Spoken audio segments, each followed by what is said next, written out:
Aujourd'hui avec Aude Maillard. Bonjour Aude. Bonjour Loïc. Donc Aude nous accueille chez elle et nous allons parler des huiles essentielles, en particulier des huiles essentielles et des femmes. Donc, Aude Maillard est docteur en pharmacie,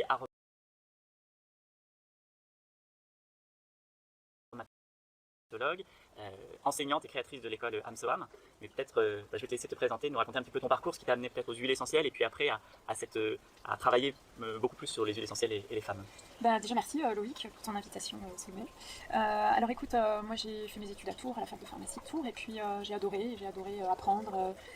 J'ai toujours eu besoin en fait de prendre soin de la santé des autres. Donc je pense que c'est ma mission de vie. Et sortie de la fac, j'ai fait de l'officine. Et en fait, je me destinais plutôt à l'industrie. J'avais fait filière industrie et je voulais être dans la pharmacovigilance. Donc j'avais le souci du respect de l'organisme, de l'innocuité, et tout en ayant toujours ce but de soigner. Alors j'ai fait de l'officine à reculons parce qu'en fait, je n'avais pas trouvé de poste qui me plaisait et puis dans la localité géographique où je me trouvais. Alors en attendant, je me suis dit, allez, je fais de l'officine. Et puis, comme prévu, ça m'a pas vraiment plu. Et alors, tu sais quoi, il y a un truc qui me pesait vraiment beaucoup, c'était l'odeur de la pharmacie. Et à chaque fois que je rentrais sur mon lieu de travail, j'étais pas bien. J'avais comme un malaise indéfinissable d'odeur, de dévitalisation en quelque sorte, tu sais, de cette odeur de pharmacie qu'on connaît tous. Et en fait, là, c'était le début d'un chemin dont j'avais même pas l'idée. C'est-à-dire, je commençais bien sûr à développer ma sensibilité sensorielle. Et là, je me suis rendu compte que ça allait pas être possible. Alors j'en ai quand même fait pendant 7 ans, et puis je me suis dit mais c'est quand même dingue, ça paraît superficiel, hein, mais d'être aussi sensible aux odeurs et que ça pose un si gros problème en fait à mon quotidien. Et un jour, ma titulaire a fait rentrer une gamme d'huile essentielle à la pharmacie, et quand j'ai ouvert ce flacon, je me suis dit mon Dieu, qu'est-ce que ça sent bon. Et puis évidemment quand tu ouvres un flacon d'huile essentielle, t'es subjugué par cette puissance aromatique, et puis en fait en tant que pharmacien tu sais qu'on n'a pas beaucoup d'infos sur les huiles essentielles. Oui, le programme de pharmacie en aromathérapie est restreint. Oui. Et du coup là ça m'a vraiment profondément intriguée. Ça a commencé à parfumer la pharmacie, donc ça m'a beaucoup plu. Et la titulaire m'a envoyé en formation, et j'ai été littéralement fascinée par cet univers aromatique, parce qu'à la fois il répondait à ce besoin de soigner, de faire du bien aux gens, et puis il y avait cette dimension en fait subtile, parfumée, qui oriente vers toujours le plaisir. Alors ça peut être un déplaisir parce qu'on n'est pas censé aimer toutes les odeurs, mais il y a quand même cette quête de plaisir, de sensorialité qui m'a profondément touchée. Et à un moment donné, j'ai choisi vraiment de démissionner pour vraiment m'investir dans l'apprentissage de l'aromathérapie. Donc je me suis formée vraiment intensément, et j'avais commencé par faire de la consultation. Et là, évidemment, dans cet univers très très féminin, donc j'ai eu beaucoup de femmes en consultation, et j'ai touché du doigt beaucoup de problématiques du féminin. Parce que la femme, je pense, depuis quelques décennies, traverse pas mal de souffrances dans son corps, dans sa globalité, dans sa sensibilité, dans ses souffrances et ses blessures émotionnelles aussi.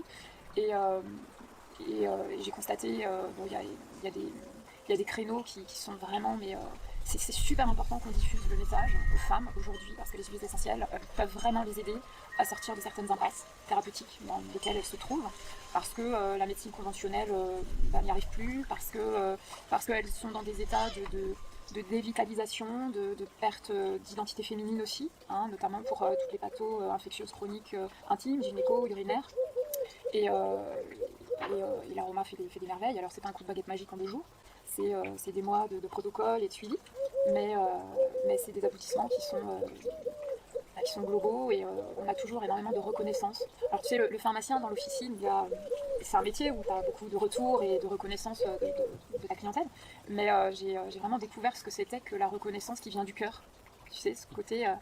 alors évidemment c'est par le biais de l'huile essentielle et de l'aroma, mais c'est vrai que quand on est l'initiateur, c'est juste énorme. On a des retours d'amour qui sont énormes.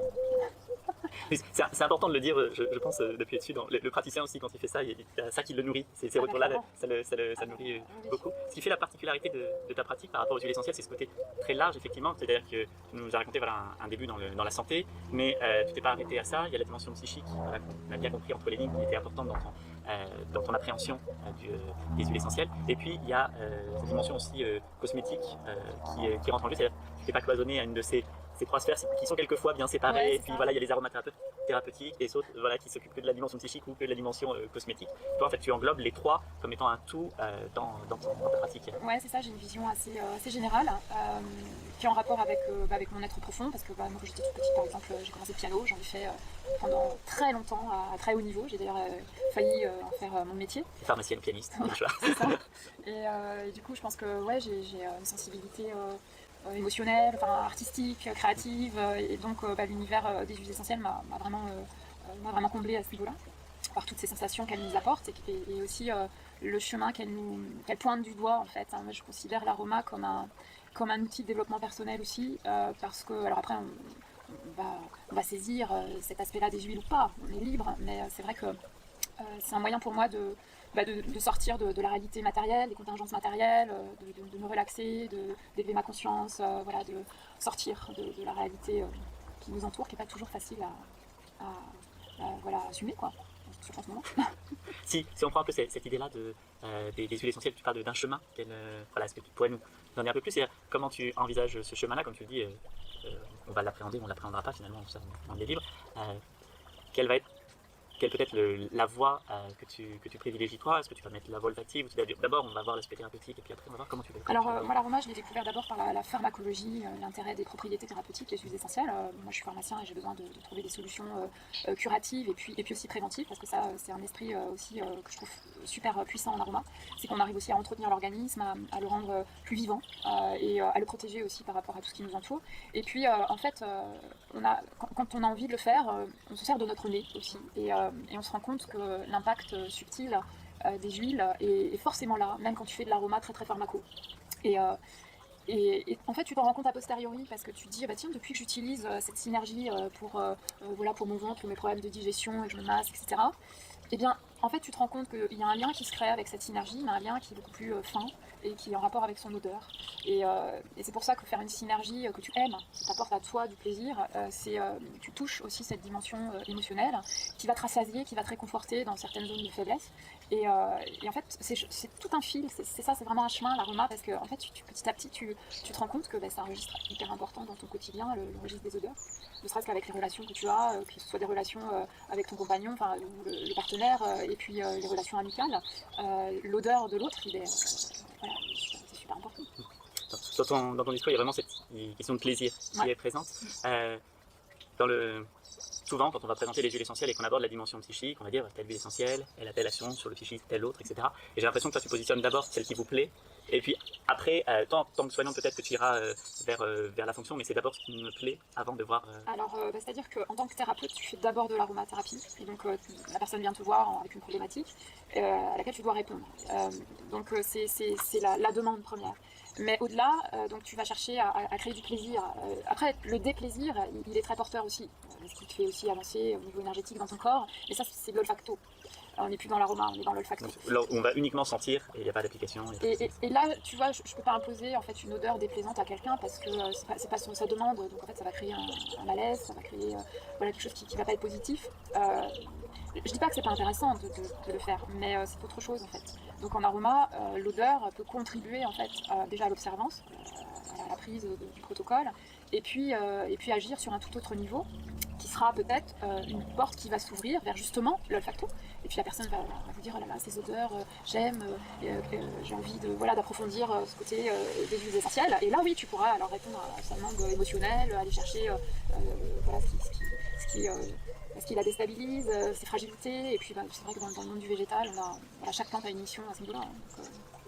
On retrouve un discours qui est assez loin finalement de ton origine en pharmacie, où finalement les médicaments, s'ils ne sont pas bons, c'est tant mieux, parce que faut souffrir pour faut souffrir pour être beau, faut souffrir pour aller bien. Et finalement, c'est plutôt le discours inverse que tu vas avoir, où on peut aller bien et se faire plaisir. C'est ça, c'est la médecine par les parfums, l'aroma. Et je pense qu'on est dans une période de l'humanité où on a vraiment besoin d'allier l'efficacité de la molécule pharmacologiquement active, parce qu'on a des problèmes de santé qui sont en émergence, et aussi le réconfort de la sphère émotionnelle, parce qu'on a énormément de peur, d'anxiété, de doute par rapport à tout ce qui nous entoure. Et pour ça, l'aroma, je pense que les élèves qui font mon cursus professionnel, AMSOAM, là, ils sont vraiment dans la globalité de ce que c'est que l'huile essentielle. Alors après, effectivement, on peut se spécialiser selon ses affinités. Et en tout cas, voilà, je pense que l'aroma, c'est vraiment la médecine du futur, clairement. Tu parlais d'effets thérapeutiques voilà, avec une pharmacologie, voilà, de principes actifs qui vont être puissants. Si on reprend par rapport aux femmes, est-ce que peut-être dresser un tableau, une esquisse rapide, voilà, un panorama de Alors l'utilisation écoute, moi j'ai eu des résultats mais sidérants chez des femmes qui souffraient d'infections urinaires chroniques depuis des années. les fameux cystites Voilà, les cystites récidivantes qui en fait sont des points de départ pas toujours évidents à comprendre, des blessures émotionnelles et en fait on est dans des états de baisse immunitaire voilà, qui sont très lourds, de résistance bactérienne, d'impasse des médicaments antibiotiques et puis surtout aussi de perte d'estime de soi et de féminité parce que ça impacte forcément la vie intime et la relation avec le partenaire. Donc là j'ai des retours en fait c'est des renaissances globales de tout l'être. En fait, il y a une dame un jour qui m'a prononcé ce mot. Elle me dit Aude, depuis, alors on devait avoir fait 3-6 mois, ça fait longtemps, 3-6 mois de protocole, et plus d'infection urinaire. Elle me dit mais j'ai ces huiles essentielles que j'ai prises par voie orale, hein, j'ai prises aussi par voie cutanée, donc il y avait des odeurs, il y avait un message aussi par voie digestive. Et en fait, elle me dit mais j'ai vraiment l'impression qu'elles m'ont purifié corps et âme ces huiles essentielles. Elles m'ont débarrassé, voilà, à la fois de la bactérie qui était voilà, dans ces voies urinaires et qui créait ce plateau chronique. Et puis au-delà, c'était vraiment un sentiment de revitalisation émotionnelle, de réinitialisation. Oui, il y a cette action sur le anti-infectieuse. Donc là, tu montres bien qu'elle a un champ beaucoup plus large que la simple infection. Est-ce qu'il y a d'autres champs dans lesquels les huiles essentielles, chez les femmes en particulier, peuvent avoir un intérêt majeur? Alors, beaucoup dans l'immunité, hein, donc tous les problèmes de mycose chronique, de papillomavirus, et puis aussi beaucoup dans la beauté, hein, parce que c'est vrai que la femme a sur elle pas mal de stéréotypes qui fait que bon, c'est pas toujours facile à assumer, mais par exemple, tout bêtement, la cellulite. Alors quand on voit tous les produits anti-cellulites qu'on a dans le commerce et qui marchent pas, et qui coûtent super cher, il suffit... Il suffit juste voilà, de connaître les huiles intéressantes sur ce problème-là, d'être un petit peu motivé, persévérant, parce que c'est vrai que c'est long, mais c'est juste génial d'efficacité. Donc on est sur des sujets complètement différents. On a aussi la beauté et voilà, l'éclat de la peau, la lumière, le grain de peau, la gestion aussi du soleil. Il y a plein de choses à faire avec les huiles essentielles et les matières végétales d'une manière générale pour mettre en valeur le féminin et pour inviter la femme à descendre dans son yin, hein, parce que l'humanité entière est en train de changer d'énergie et justement de trouver des valeurs beaucoup plus féminines, d'inspiration, d'écoute, de créativité, de partage, d'amour, de guérison. Et c'est pas un hasard d'ailleurs si les femmes sont dans cette demande de l'aromathérapie, parce que l'huile essentielle, d'une manière intrinsèque, invite à tout ça. Donc il y a un champ, enfin, je me répète, très vaste. Il y en a peut-être un aussi, quelquefois, qu'on a tendance à mettre un peu de côté, c'est tout ce qui va concerner, mais qui est en lien avec ce que tu dis, l'aspect hormonal chez la femme. Je pense au syndrome prémenstruel. Oui, clairement, j'ai pas pensé à te l'évoquer, mais c'est une évidence. À préciser quand même que les règles, en fait, ne doivent pas être douloureuses. Il n'y a pas d'excuse, elles sont douloureuses, mais c'est normal, je suis une femme, je dois souffrir. Non, ça c'est ça, non, ça fait partie de la mise en valeur du féminin. L'aromathérapie aide l'ado à poser ses cycles, à les vivre aussi en pleine conscience et d'une manière positive. Par exemple aussi pour la femme active, les huiles essentielles peuvent l'aider, ne serait-ce que par les odeurs, à bien prendre conscience des 4 phases du cycle et puis à les respecter, à les accueillir pour être vraiment dans la bonne énergie. Parce que chaque phase en fait développe en fait une dynamique particulière. Clairement, oui, on n'est pas du tout dans la même énergie pendant son menstruation, pendant la période ovulatoire, clairement. Donc l'aroma peut nous cadrer certains excès, peut nous soutenir dans certains manques, ne serait-ce que par des petits sticks olfactifs que tu peux te réaliser pendant ces 4 phases. Les sticks olfactifs, c'est des petits bâtonnets en fait d'éponge dans lesquels on va mettre le mélange ou l'huile essentielle qui correspond et qu'on peut respirer, on referme. Voilà, c'est ça. Puis la vibration de l'huile essentielle va nous aider à être en phase avec cette énergie du moment. Alors l'aroma fait des merveilles à la ménopause. Vraiment, clairement. Autre phase hormonale qui peut quelquefois être un peu complexe. Voilà, c'est ça, au moment où ces oestrogènes et la progestérone diminuent de manière significative. Alors, moi, je parle du protocole aromatique palliatif, le PAP, pour aider la femme à, voilà, au lieu de faire boum, et du coup, d'être vraiment pas bien, et on descend petit à petit, tout petit, fait des petits sauts, voilà. Et puis, en fait, ça dure pas longtemps. Le PAP va durer, si on peut le faire durer 2 ans, grand max, et on arrive à stabiliser la femme mature, accomplie, dans un autre référentiel, une autre manière de vivre ses journées, d'écouter son corps, peut-être se connecter à la lune si elle est en manque de ses cycles, ou plein de choses à faire. Donc l'aspect infectieux, l'aspect hormonal, la dimension beauté. Et puis la dimension beauté, puis la prévention du cancer du sein. Tu sais qu'il y a plein d'études de la biblio sur les propriétés anti-cancer des molécules aromatiques et des huiles essentielles. Et c'est vrai que c'est légitime que chaque femme rentre dans cette démarche de prévention, parce qu'on est quand même sur une femme sur femme sur 7 ou 8, je crois, qui est concernée par ce cancer. Donc c'est important de faire quelque chose parce qu'on a quand même une épée de Damoclès au-dessus de la tête. Et ne serait-ce qu'aussi que les kystes au niveau des glandes mammaires, du tissu mammaire, il y a des gestes, en quelques jours, le kyste est moins douloureux et il va diminuer de volume. Et si on continue, on le fait disparaître. Alors on est évidemment là dans une pratique qui doit être encadrée par un professionnel qui se suit. Et voilà, on ne va pas vous donner une recette en disant vous faites ça, puis ça va disparaître, vous n'avez plus besoin de suivi, c'est parfait.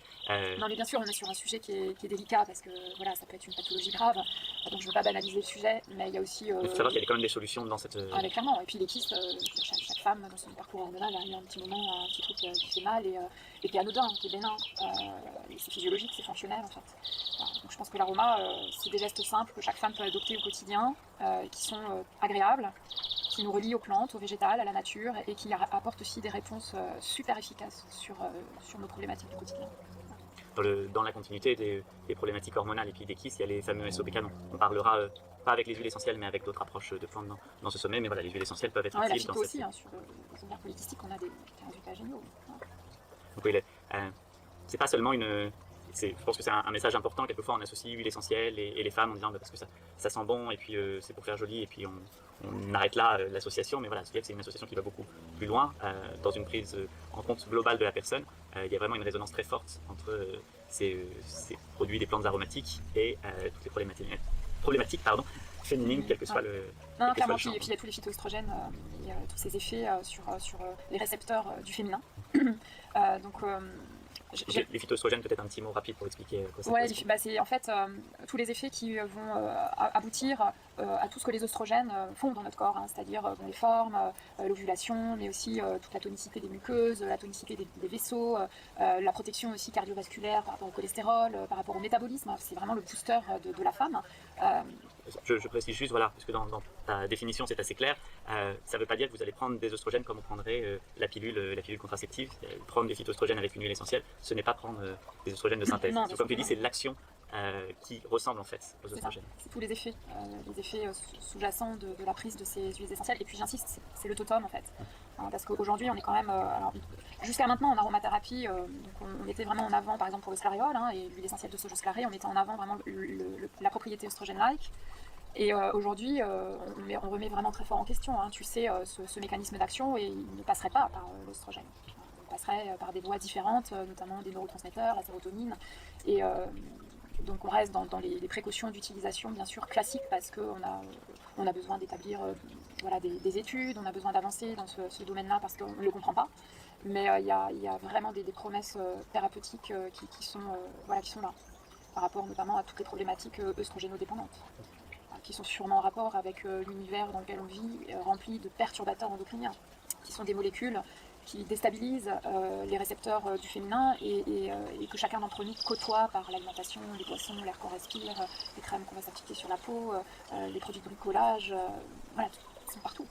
Donc c'est important d'avoir en fait un référentiel végétal qui est là depuis la nuit des temps, qui accompagne les récepteurs de la femme depuis qu'elle est sur la planète. Et c'est par hasard si ces aliments, ces plantes sont là dans le quotidien de la petite fille à la ménopause d'ailleurs. Quand on mange des fraises, quand on mange des capres, de l'avoine, du lin, du soja, il y a des effets hormonaux qui sont là et qui viennent faire fonctionner nos récepteurs du vivant, nos récepteurs hormonaux. Et je pense que c'est très rééquilibrant et réharmonisant. Alors ça ne veut pas dire qu'il faut faire des généralités et quand on a un cancer du sein, il faut vraiment suivre les protocoles conseillés par votre médecin et votre naturopathe, bien sûr qui vous accompagne, mais c'est de guérir, de sortir de l'impasse. Oui, c'est un autre intérêt des huiles essentielles en termes d'utilisation, c'est que quelquefois les traitements qui sont proposés, je reviens sur les syndromes prémenstruels, ça va être la pilule contraceptive utilisée pour soulager ce genre de problème-là, qui a comme effet secondaire, qu'on oublie quelquefois, que les oestrogènes de synthèse en fait sont éliminés et se retrouvent en fait dans la nature et ont un impact important sur l'environnement, ce qu'on ne retrouve pas avec les phytoestrogènes qui peuvent avoir cette action-là de réharmonisation de la personne. Et puis d'élimination, d'assimilation en fait. La nature naturelle, elle est à la fois assimilée et éliminée. donc on n'a plus ces mêmes problématiques. Non mais c'est sûr qu'on fait des dégâts à partir de l'ado, entre l'acné, le syndrome prémenstruel, et donc du coup ces démarches thérapeutiques avec les prescriptions de pilules, ça fait des sérieux dégâts sur le parcours hormonal de la femme, clairement. Surtout quand il est fait et qu'il y a d'autres solutions. Des fois, c'est une solution. Une autre pathologie dont on n'a pas parlé, qui est très répandue, c'est l'endométriose, où les huiles essentielles peuvent avoir un... Alors aujourd'hui, la position de l'aromathérapie, on est dans une médecine vraiment intégrative. Aujourd'hui, l'endométriose, c'est une pathologie qui peut être extrêmement handicapante pour le quotidien de la femme. Peut-être juste parce que je me rends compte que j'ai lâché le mot sans préciser de quoi il s'agit. De préciser à quoi correspond l'endométriose en quelques mots. Oui, l'envahissement en fait de la matrice utérine. Voilà, c'est une prolifération de ces cellules qui vont envahir des territoires, tous les territoires voisins, urinaires, digestifs, et ça peut même remonter au niveau respiratoire. Oui, j'ai même lu une étude, on avait retrouvé dans le cerveau d'une personne. Ouais, c'est terrible, hein. C'est une pathologie vraiment très très lourde et surtout très douloureuse et handicapante pour le quotidien, au-delà de toute la souffrance émotionnelle en rapport avec la sphère intime et sexuelle de la femme. Donc aujourd'hui l'aroma, on se positionne dans la gestion de la douleur, clairement. On arrive vraiment à aider la femme à avoir moins mal, donc ça c'est quand même une victoire. Après tout dépend de son état et du territoire qui est vraiment envahi. Mais je pense qu'on peut aider la femme à ralentir son évolution. Là, il y a un réel intérêt en fait de coopération en fait entre l'approche de synthèse et l'approche aromatique dans ces pathologies-là. On n'a pas le choix de toute façon. Mais l'aroma se positionne très souvent dans les pathologies graves comme une médecine complémentaire et même intégrative, parce qu'elle s'intègre complètement avec la médecine conventionnelle et en plus elle intègre tous les aspects de l'être. Donc on est sur une prise en charge mais qui est optimale. En fait, oui, clairement. Parce que la femme qui souffre d'endométriose, on va aussi l'écouter, essayer de lui apporter des réponses qui vont la réconforter au niveau de ses peurs, au niveau de ses manques. Voilà, parce que clairement, quand il n'y a pas d'enfant, quand il y a un désir de grossesse, voilà, on essaye d'aller Il y a des douleurs comme ça importantes tous les mois en plus qui apparaissent, quelque chose qui peut être très éprouvant. Bah oui, parce que c'est aussi une plateau donc qui fait mal, mais qui rend infertile. Hein. Voilà, donc il y a énormément de souffrance aussi émotionnelle. Merci beaucoup, Aude, pour ce voyage dans les huiles essentielles et les femmes. Dans l'atelier, tu souhaitais nous parler des papillomavirus en particulier. On en a juste dit un mot. Ouais, pas facile de choisir parce que c'est vrai qu'il y a plein de zones super puissants à faire.